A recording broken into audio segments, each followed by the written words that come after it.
안녕하세요. 여러분의 건강한 일상을 응원하는 시니어 건강도우미입니다. 오늘은 전에 배운 당뇨병 기초 지식에 이어서 혈당을 직접 측정하고 관리하는 실전 방법에 대해 자세히 알아보겠습니다. 혈당계 사용법부터 혈당 기록 방법, 그리고 혈당 수치에 따른 대처법까지 실생활에서 바로 활용할 수 있는 구체적인 내용들을 차근차근 설명드리겠습니다.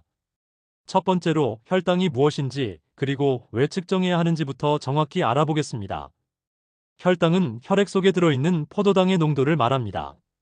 우리가 음식을 먹으면 탄수화물이 소화되어 포도당으로 변하고, 이 포도당이 혈액을 통해 온몸의 세포로 전달되어 에너지원으로 사용됩니다.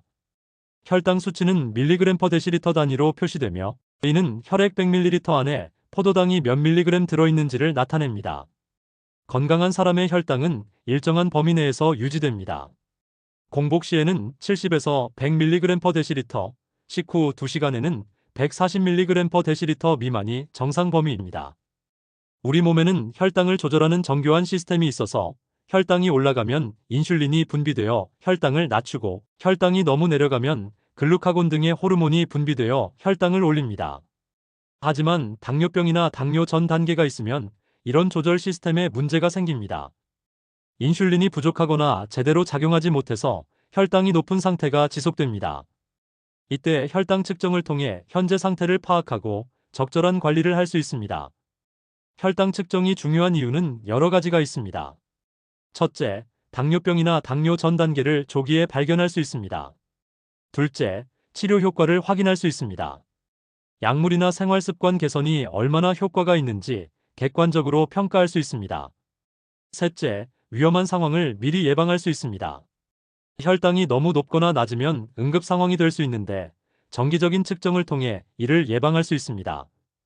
두 번째로 혈당 측정 방법의 종류에 대해 알아보겠습니다.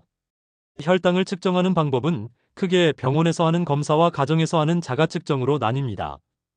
병원에서 하는 검사로는 공복 혈당 검사, 경구 포도당 내성 검사, 당화 혈색소 검사 등이 있습니다. 공복 혈당 검사는 8시간에서 12시간 금식 후 측정하는 혈당으로 당뇨병 진단의 기본이 되는 검사입니다. 경구 포도당 내성 검사는 75g의 포도당을 마신 후 2시간 뒤 혈당을 측정하는 검사로 내당능 장애를 진단하는 데 유용합니다. 당화 혈색소 검사는 최근 2-3개월간의 평균 혈당을 반영하는 검사입니다. 적혈구 안의 혈색소가 포도당과 결합한 정도를 측정하는 것으로 일시적인 혈당 변화에 영향받지 않는 장점이 있습니다. 6.5% 이상이면 당뇨병, 5.7에서 6.4%면 당뇨 전 단계로 진단합니다. 가정에서 할 수 있는 자가 혈당 측정은 휴대용 혈당계를 사용하는 방법입니다. 손가락 끝에서 작은 혈액 한 방울을 채취해서 측정하는 방식으로 언제 어디서나 쉽게 할 수 있는 장점이 있습니다. 최근에는 연속 혈당 측정 장치도 개발되어서 팔에 센서를 부착해 24시간 연속으로 혈당을 모니터링할 수 있습니다. 소변 검사로도 당뇨병을 확인할 수 있지만 이는 보조적인 역할만 합니다. 혈당이 180mg per 데시리터 이상으로 올라가야 소변으로 포도당이 나오기 시작하므로 초기 당뇨병이나 경미한 혈당 상승은 놓칠 수 있습니다. 세 번째로 가정용 혈당계의 종류와 선택 방법에 대해 자세히 알아보겠습니다. 시중에는 다양한 종류의 혈당계가 있어서 본인에게 맞는 제품을 선택하는 것이 중요합니다. 혈당계는 크게 코딩이 필요한 타입과 코딩이 불필요한 타입으로 나뉩니다. 코딩이 필요한 타입은 검사지마다 고유 번호를 입력해야 하는 번거로움이 있지만 가격이 저렴합니다. 코딩이 불필요한 타입은 사용이 간편하지만 상대적으로 비쌉니다. 화면 크기와 글자 크기도 중요한 선택 기준입니다. 시니어 분들은 눈이 침침하실 수 있으므로 큰 화면에 큰 글자로 표시되는 제품을 선택하시는 것이 좋습니다. 일부 제품은 음성으로 결과를 알려주는 기능도 있어서 시력이 많이 약하신 분들에게 도움이 됩니다. 메모리 기능도 확인해 보세요. 측정 결과를 얼마나 많이 저장할 수 있는지, 측정 날짜와 시간은 함께 기록되는지 확인해야 합니다. 최소 100개 이상의 결과를 저장할 수 있는 제품을 권장합니다. 측정 속도와 혈액량도 고려해야 할 요소입니다. 측정 시간이 5초 이내인 제품이 사용하기 편리하고, 필요한 혈액량이 적을수록 손가락 찌르는 고통을 줄일 수 있습니다. 대부분의 최신 제품들은 0.5 마이크로리터 정도의 아주 적은 혈액으로도 측정이 가능합니다. 가격도 중요한 고려 사항입니다. 혈당계 본체는 상대적으로 저렴하지만 검사지와 체열침이 소모품이므로 지속적인 비용이 발생합니다. 건강보험이 적용되는 제품인지, 검사지 가격은 얼마인지 미리 확인해 보세요. 정확도와 신뢰성이 가장 중요합니다. 식품의약품안전처 허가를 받은 제품인지 확인하고, 가능하면 병원에서 사용하는 브랜드와 같은 제품을 선택하는 것이 좋습니다. 또한 품질 관리 용액으로 정확도를 확인할 수 있는 기능이 있는지도 살펴보세요. 네 번째로 혈당계 사용법을 단계별로 자세히 설명드리겠습니다. 정확한 측정을 위해서는 올바른 사용법을 익히는 것이 중요합니다. 측정 전 준비사항부터 말씀드리겠습니다. 손을 비누로 깨끗이 씻고 완전히 말리세요. 알코올로 소독하는 경우가 있는데 알코올이 완전히 마르기 전에 측정하면 결과가 부정확할 수 있으므로 주의하세요. 혈액순환을 좋게 하기 위해 손을 따뜻한 물에 담그거나 가볍게 마사지해주는 것도 도움이 됩니다. 혈당계와 검사지를 준비하세요. 검사지는 습기나 직사광선을 피해서 밀폐된 용기에 보관해야 합니다. 유통기한이 지난 검사지는 사용하지 마세요. 혈당계에 검사지를 삽입하면 자동으로 전원이 켜지고 측정 준비가 됩니다. 체열침을 체열기에 장착하세요. 체열 깊이를 조절할 수 있는 제품이라면 피부 두께에 맞게 조절하세요. 일반적으로 2에서 3단계 정도가 적당합니다. 너무 깊게 설정하면 불필요한 고통을 받고 너무 얕게 설정하면 충분한 혈액이 나오지 않을 수 있습니다. 체열할 부위를 정하세요. 손가락 끝보다는 옆쪽이 덜 아프고 일상생활에 지장을 덜 줍니다. 엄지와 검지보다는 중지, 약지, 소지를 사용하는 것이 좋습니다. 같은 손가락을 계속 사용하지 마시고 번갈아가며 사용하세요. 체열기를 손가락에 대고 버튼을 누르세요. 순간적으로 바늘이 나왔다가 들어가면서 작은 상처가 납니다. 혈액이 나오지 않으면 손가락을 가볍게 마사지해서 혈액이 나오도록 도와주세요. 첫 번째 방울은 닦아내고 두 번째 방울을 사용하는 것이 더 정확합니다. 검사지에 혈액을 접촉시키세요. 대부분의 제품은 검사지가 혈액을 자동으로 흡수하므로 혈액 방울을 검사지 끝에 살짝 대기만 하면 됩니다. 혈액을 억지로 짜내거나 검사지에 바르려고 하지 마세요. 측정이 완료되면 결과를 확인하세요. 대부분 5에서 10초 내에 결과가 나옵니다. 결과를 메모하거나 혈당계의 메모리에 저장하세요. 측정 후에는 사용한 체열침과 검사지를 안전하게 폐기하고 상처 부위를 깨끗하게 관리하세요. 다섯 번째로 언제 혈당을 측정해야 하는지 측정 시기와 빈도에 대해 알아보겠습니다. 혈당은 하루 중에도 계속 변하므로 언제 측정하느냐가 매우 중요합니다. 공복 혈당은 아침에 일어나서 아무것도 먹기 전에 측정하는 혈당입니다. 보통 8시간 이상 금식 후 측정하며 기본적인 혈당 조절 능력을 평가하는 지표입니다. 매일 같은 시간에 측정하는 것이 중요하며 보통 기상 후 30분 이내에 측정하는 것을 권장합니다. 식전 혈당은 각 식사 직전에 측정하는 혈당입니다. 공복 혈당과 함께 기본적인 혈당 상태를 파악하는 데 도움이 됩니다. 특히 인슐린을 사용하는 당뇨병 환자는 식전 혈당을 바탕으로 인슐린 용량을 조절하기도 합니다. 식후 혈당은 식사 후 한두 시간에 측정하는 혈당입니다. 일반적으로 식후 2시간 혈당을 많이 측정하는데 이는 식사 후 혈당이 가장 높아지는 시점이기 때문입니다. 식후 혈당은 탄수화물 섭취에 대한 혈당 반응을 평가하는 중요한 지표입니다. 취침 전 혈당은 잠자리에 들기 전에 측정하는 혈당입니다. 특히 인슐린을 사용하는 환자들은 야간 저혈당을 예방하기 위해 취침 전 혈당을 확인하는 것이 중요합니다. 측정 빈도는 개인의 상태에 따라 달라집니다. 당뇨병으로 진단받지 않은 건강한 사람이라면 1년에 1, 2회 정도 공복 혈당을 확인하는 것으로 충분합니다. 당뇨 전 단계로 진단받은 경우에는 3에서 6개월마다 측정하고 생활습관 개선 효과를 확인하기 위해 주일 2회 정도 자가 측정을 할 수 있습니다. 당뇨병 환자의 경우 혈당 조절 상태와 치료 방법에 따라 측정 빈도가 달라집니다. 인슐린을 사용하는 환자는 하루 4에서 6회 측정해야 할 수도 있고 경구약으로만 치료하는 환자는 주 2, 3회 정도 측정할 수도 있습니다. 담당 의사와 상의해서 본인에게 맞는 측정 일정을 정하는 것이 중요합니다. 여섯 번째로 혈당 수치의 의미와 해석 방법에 대해 자세히 알아보겠습니다. 혈당을 측정했을 때 그 수치가 무엇을 의미하는지 정확히 알아야 적절한 대처를 할 수 있습니다. 정상 혈당 범위부터 다시 한번 정리해드리겠습니다. 공복 혈당은 70에서 100mg/dl가 정상입니다.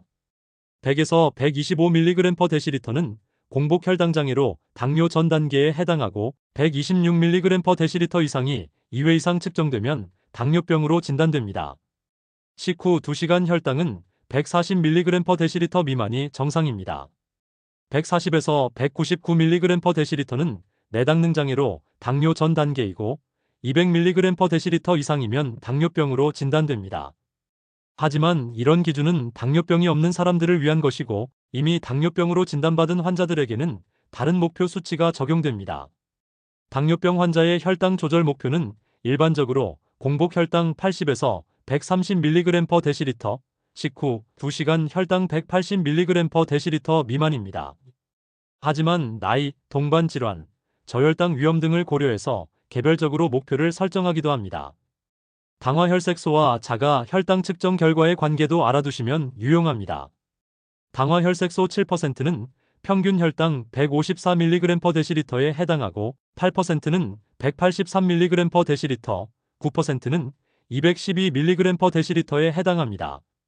따라서 당화혈색소 목표가 7% 미만이라면 대부분의 혈당 측정 결과가 150mg/dl 근처에서 나와야 합니다. 혈당 변동성도 중요한 지표입니다. 혈당이 평균적으로는 정상 범위에 있어도 너무 큰 폭으로 오르내리면 합병증 위험이 증가할 수 있습니다. 식전과 식후 혈당의 차이가 50mg/dl 이하로 유지되는 것이 좋습니다. 측정 오차도 고려해야 합니다. 가정용 혈당계는 병원 검사에 비해 플러스 마이너스 15% 정도의 오차가 있을 수 있습니다. 따라서 한 번의 측정 결과에 너무 일희일비하지 마시고 여러 번의 측정 결과를 종합해서 판단하는 것이 좋습니다. 7번째로 혈당 기록과 관리 방법에 대해 알아보겠습니다. 혈당을 측정하는 것도 중요하지만 그 결과를 체계적으로 기록하고 분석하는 것이 더 중요합니다. 혈당 기록장을 만들어 보세요. 시중에 판매하는 당뇨 수첩을 사용하셔도 되고 직접 만드셔도 됩니다. 기록해야 할 항목들을 말씀드리겠습니다. 날짜와 시간, 측정 시점 공복, 식전, 식후 등 혈당 수치가 기본 정보입니다. 추가로 기록하면 좋은 정보들도 있습니다. 식사 내용과 양, 운동량과 종류, 복용한 약물, 스트레스나 컨디션, 특별한 상황 감기, 생리 등등을 함께 기록하면 혈당 변화의 원인을 파악하는 데 도움이 됩니다. 요즘에는 스마트폰 앱을 활용하는 방법도 있습니다. 당뇨 관리 앱들은 혈당 수치를 입력하면 자동으로 그래프를 만들어주고 평균값이나 변화 추이를 분석해줍니다. 일부 혈당계는 스마트폰과 연동되어서 측정 결과가 자동으로 앱에 저장되기도 합니다. 혈당 패턴을 분석해보세요. 일주일이나 한 달 단위로 혈당 기록을 살펴보면 패턴을 발견할 수 있습니다. 어떤 음식을 먹었을 때 혈당이 많이 오르는지, 어떤 운동이 혈당 조절에 효과적인지, 스트레스나 수면 부족이 혈당에 어떤 영향을 주는지 파악할 수 있습니다. 목표 설정도 중요합니다. 담당 의사와 상의해서 본인만의 혈당 목표를 설정하고 이를 달성하기 위한 구체적인 계획을 세워보세요. 예를 들어 식후 2시간 혈당을 180mg/dl 미만으로 유지하기 위해 식사량을 20% 줄이고 식후 30분 산책하기 같은 구체적인 목표를 정하는 것입니다. 의료진과의 소통도 중요합니다. 병원 진료 시에 혈당 기록을 가져가서 의사와 함께 검토해보세요. 혈당 조절이 잘 안 되는 부분이나 궁금한 점이 있으면 적극적으로 질문하고 조언을 구하세요. 8번째로 혈당이 높을 때와 낮을 때의 대처법을 알아보겠습니다. 혈당 측정 후에는 그 결과에 따라 적절한 조치를 취해야 합니다. 고혈당 상황부터 말씀드리겠습니다. 혈당이 250mg/dl 이상으로 높거나 평소보다 현저히 높은 경우에는 즉시 원인을 파악하고 대처해야 합니다. 먼저 측정이 정확한지 확인해 보세요. 손이 깨끗했는지, 검사지가 오염되지 않았는지, 혈당계가 정상 작동하는지 점검해 보세요. 측정이 정확하다면 원인을 생각해 보세요. 평소보다 많이 먹었거나 탄수화물 함량이 높은 음식을 먹었을 수 있습니다. 운동을 평소보다 적게 했거나 스트레스를 많이 받았을 수도 있습니다. 약을 빼먹었거나 감기 등으로 컨디션이 나쁠 때도 혈당이 올라갑니다. 고혈당일 때의 즉시 대처법을 알려드리겠습니다. 충분한 수분을 섭취하세요. 고혈당 상태에서는 탈수가 되기 쉬우므로 물을 충분히 마셔야 합니다. 단, 당분이 들어간 음료는 피하세요. 가벼운 운동을 해보세요. 산책이나 간단한 스트레칭 정도의 가벼운 운동은 혈당을 낮추는 데 도움이 됩니다. 하지만 혈당이 300mg/dL 이상으로 매우 높거나 케톤이 양성인 경우에는 운동을 피해야 합니다. 약물 복용을 확인하세요. 평소 복용하던 당뇨약을 빼먹었다면 의사의 지시에 따라 복용하세요. 하지만 임의로 약물 용량을 늘리거나 추가로 복용하지는 마세요. 2~3시간 후에 다시 측정해 보세요. 위의 조치를 취한 후 2~3시간 뒤에 혈당을 다시 측정해서 개선되었는지 확인해 보세요. 여전히 높다면 의료진과 상담이 필요합니다. 응급 상황을 인식하세요. 혈당이 400mg/dL 이상이거나 의식이 흐려지거나 심한 구토나 복통이 있으면 즉시 응급실로 가야 합니다. 이는 당뇨병성 케톤산증이나 고혈당성 고삼투압 증후군 같은 심각한 합병증의 징후일 수 있습니다. 9번째로 저혈당 상황의 인식과 대처법에 대해 알아보겠습니다. 저혈당은 고혈당보다 더 즉각적인 위험을 초래할 수 있으므로 빠른 대처가 중요합니다. 저혈당의 정의와 증상을 알아보겠습니다. 일반적으로 혈당이 70mg/dL 미만인 상태를 저혈당이라고 합니다. 하지만 평소 혈당이 높았던 사람은 100mg/dL 정도에서도 저혈당 증상을 느낄 수 있습니다. 저혈당 증상은 단계적으로 나타납니다. 초기에는 배고픔, 불안감, 떨림, 식은땀, 빈맥 등이 나타납니다. 이는 우리 몸이 저혈당에 대응해서 분비하는 아드레날린 등의 호르몬 때문입니다. 혈당이 더 떨어지면 뇌 기능에 영향을 주는 증상들이 나타납니다. 집중력 저하, 혼란, 어지러움, 말이 어눌해지는 증상, 시야 장애 등이 생길 수 있습니다. 심한 경우에는 경련이나 의식 잃음까지 발생할 수 있습니다. 저혈당의 원인도 알아두세요.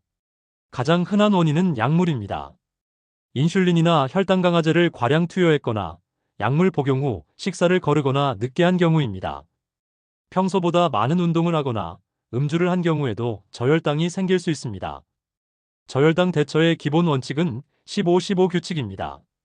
빠르게 흡수되는 탄수화물 15g을 섭취하고 15분 후에 혈당을 다시 측정해서 70mg/dL 이상으로 올라왔는지 확인하는 것입니다.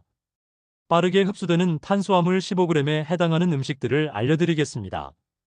포도당 정제 3~4개, 설탕 3~4티스푼 12에서 16g, 꿀 1큰술, 사탕 5개 또는 6개, 콜라나 사이다 150ml 반컵 정도입니다.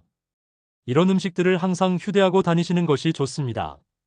15분 후에 혈당을 재측정해서 여전히 70mg/dL 미만이면 같은 양의 탄수화물을 다시 섭취하고 15분을 더 기다립니다.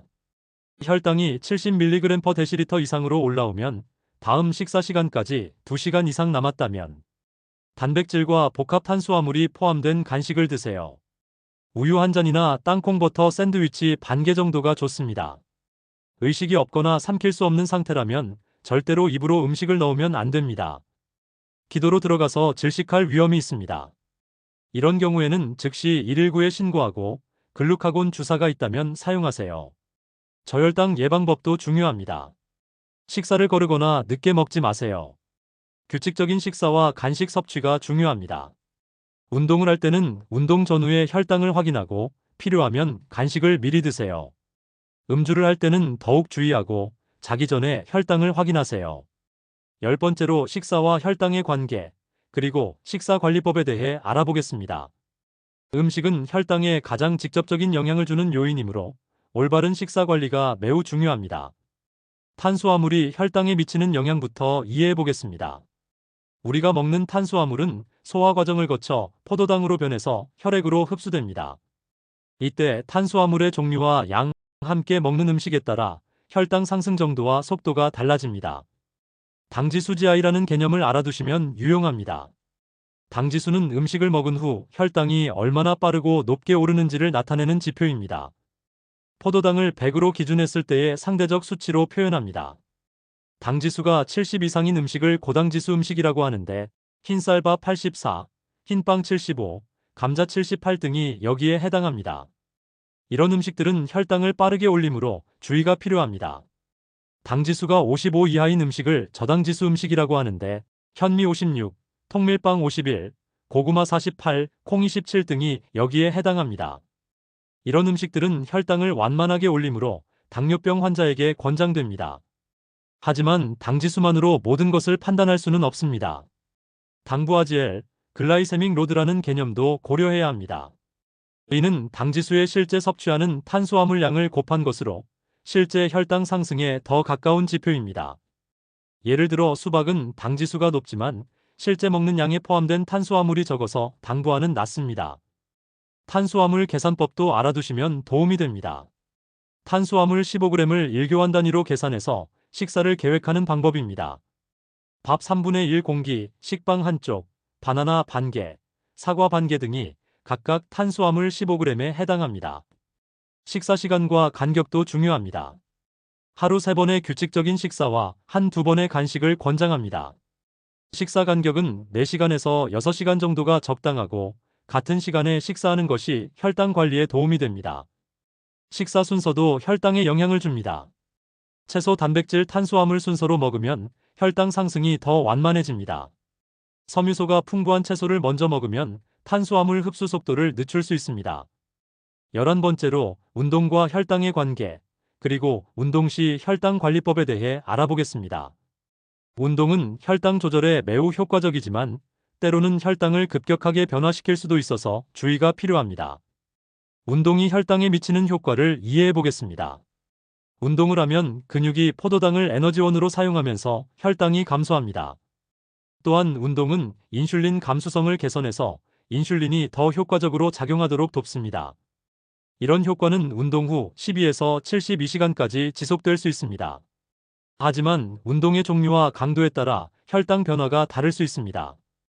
유산소 운동은 일반적으로 혈당을 낮추지만 무산소 운동이나 고강도 운동은 오히려 혈당을 일시적으로 올릴 수 있습니다. 이는 스트레스 호르몬이 분비되면서 간에서 포도당을 방출하기 때문입니다.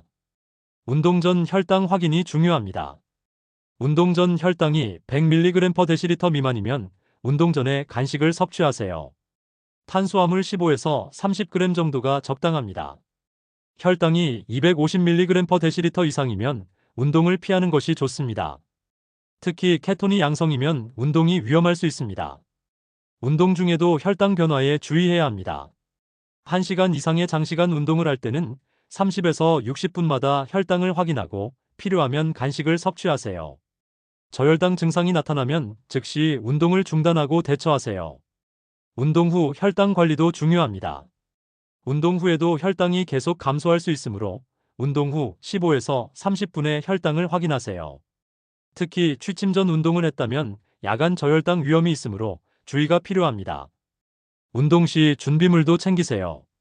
혈당계, 포도당 정제나 사탕, 충분한 물을 항상 준비하세요. 운동 시간이 길다면 간단한 간식도 준비하는 것이 좋습니다. 또한 당뇨병 환자라는 것을 알 수 있는 카드나 팔찌를 착용하세요. 12번째로 약물 복용과 혈당 관리의 관계에 대해 알아보겠습니다.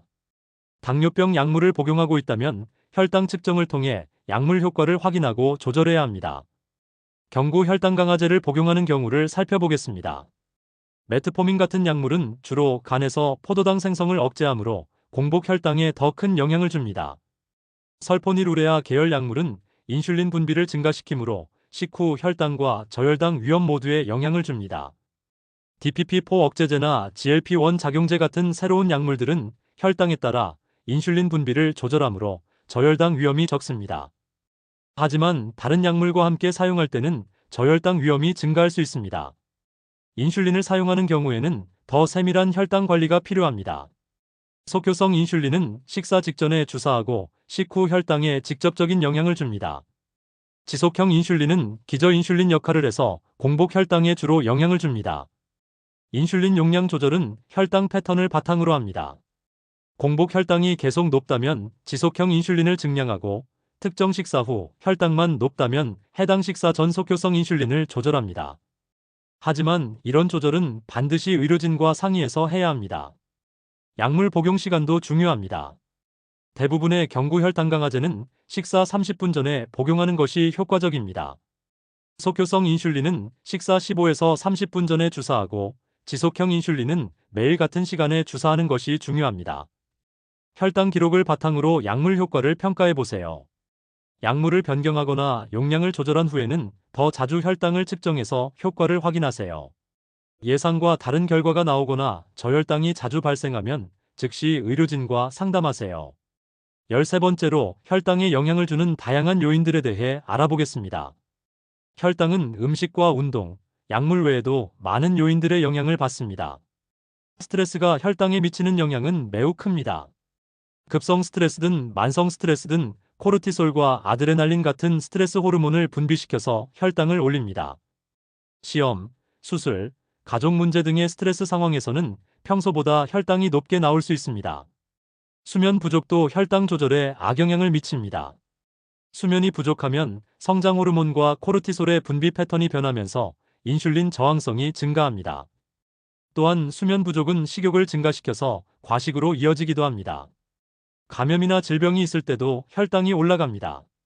감기나 폐렴 같은 감염성 질환, 심근경색이나 뇌졸중 같은 심각한 질병이 있을 때는 혈당 조절이 어려워집니다. 이런 상황에서는 평소보다 더 자주 혈당을 확인하고 필요하면 의료진의 도움을 받아야 합니다. 여성의 경우 생리주기도 혈당에 영향을 줍니다. 생리 전에는 프로게스테론 호르몬의 영향으로 혈당이 올라가기 쉽습니다. 폐경기 여성은 호르몬 변화로 인해 혈당 패턴이 변할 수 있습니다. 약물의 영향도 고려해야 합니다. 스테로이드는 혈당을 크게 올릴 수 있고 베타 차단제는 저혈당 증상을 감추거나 회복을 지연시킬 수 있습니다. 이뇨제는 탈수를 유발해서 혈당 조절에 영향을 줄 수 있습니다. 여행이나 시차도 혈당에 영향을 줍니다. 식사 시간의 변화, 활동량의 변화, 스트레스 등이 복합적으로 작용해서 혈당 패턴을 바꿀 수 있습니다. 여행 시에는 평소보다 더 자주 혈당을 확인하고 약물 복용 시간도 조절해야 할 수 있습니다. 날씨의 변화도 일부 영향을 줄 수 있습니다. 매우 덥거나 추운 날씨는 스트레스로 작용해서 혈당을 올릴 수 있고 활동량 변화로 이어질 수도 있습니다. 14번째로 혈당 측정 시 주의사항과 문제 해결법에 대해 알아보겠습니다. 정확한 측정을 위해서는 여러 가지 주의사항을 지켜야 합니다. 혈당계 관리가 매우 중요합니다. 혈당계는 서늘하고 건조한 곳에 보관하세요. 극한 온도 0도 이하 또는 40도 이상에 노출되지 않도록 주의하고 직사광선이나 습기는 피해야 합니다. 정기적으로 품질 관리 용액으로 정확도를 확인하는 것도 좋습니다. 검사지 보관도 신경 써야 합니다. 검사지는 원래 통에 넣어서 보관하고 통을 열어둔 채로 오래 방치하지 마세요. 습기나 직사광선에 노출되면 검사지가 변질되어서 부정확한 결과가 나올 수 있습니다. 유통기한도 반드시 확인하세요. 측정 환경도 고려해야 합니다. 너무 춥거나 더운 곳에서는 정확한 측정이 어려울 수 있습니다. 또한 고도가 높은 곳에서는 측정값이 달라질 수 있으므로 주의가 필요합니다. 측정 결과가 예상과 많이 다를 때의 대처법을 알려드리겠습니다. 먼저 측정 과정을 다시 점검해 보세요. 손이 깨끗했는지, 충분한 양의 혈액을 사용했는지, 검사지에 이물질이 없었는지 확인해 보세요. 혈당계의 상태도 점검해 보세요. 배터리가 부족하지 않은지, 검사지가 제대로 삽입되었는지 확인하세요. 가능하면 다른 검사지로 다시 측정해 보세요. 그래도 결과가 이상하면 병원에서 측정한 값과 비교해 보세요. 가정용 혈당계와 병원 검사 사이에는 어느 정도 차이가 있을 수 있지만 차이가 20% 이상이면 혈당계에 문제가 있을 수 있습니다. 측정이 어려운 상황들도 있습니다. 손가락 끝이 굳어 있거나 상처가 있으면 다른 부위를 사용할 수 있습니다. 손바닥 아래쪽이나 팔뚝에서도 측정이 가능한 혈당계들이 있습니다. 하지만 이런 부위는 혈당 변화를 손가락보다 늦게 반영하므로 주의가 필요합니다. 혈액이 잘 나오지 않을 때는 손을 따뜻한 물에 담그거나 가볍게 마사지해서 혈액순환을 좋게 만드세요. 체열 깊이를 한 단계 더 깊게 조절해 볼 수도 있습니다. 15번째로 연속 혈당 측정기와 최신 혈당 관리 기술에 대해 알아보겠습니다.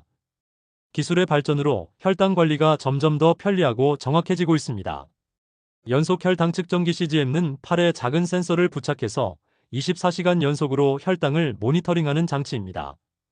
일반적인 혈당계와 달리 혈액이 아닌 조직액의 포도당 농도를 측정합니다. 5분마다 측정해서 하루에 288개의 데이터를 제공하므로 혈당 패턴을 훨씬 자세히 파악할 수 있습니다. CGM의 장점은 여러 가지가 있습니다. 손가락을 찌를 필요가 없어서 편리하고 야간 혈당이나 운동 중 혈당 변화도 확인할 수 있습니다. 혈당이 너무 높거나 낮아지면 알람으로 알려주는 기능도 있어서 위험한 상황을 미리 예방할 수 있습니다. 다만 CGM도 한계가 있습니다. 조직액의 포도당 농도는 혈액보다 10에서 15분 정도 늦게 변하므로 급격한 혈당 변화 시에는 부정확할 수 있습니다. 또한 아직은 일반 혈당계보다 비싸고 센서를 정기적으로 교체해야 하는 번거로움이 있습니다. 플래시 글루코스 모니터링 시스템도 있습니다.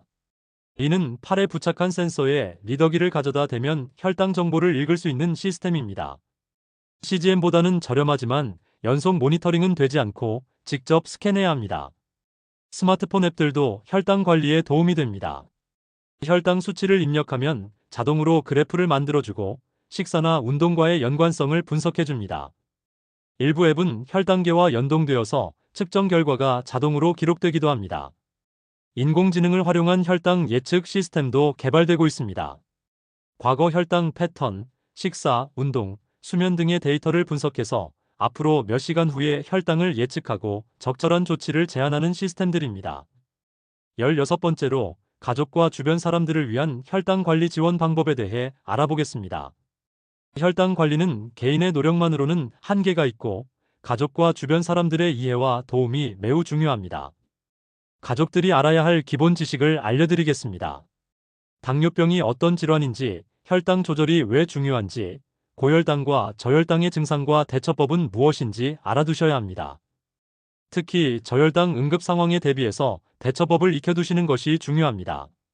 식단 관리에 가족의 협조가 필요합니다. 환자만 따로 식단을 관리하기보다는 가족 모두가 건강한 식습관을 갖는 것이 더 효과적입니다.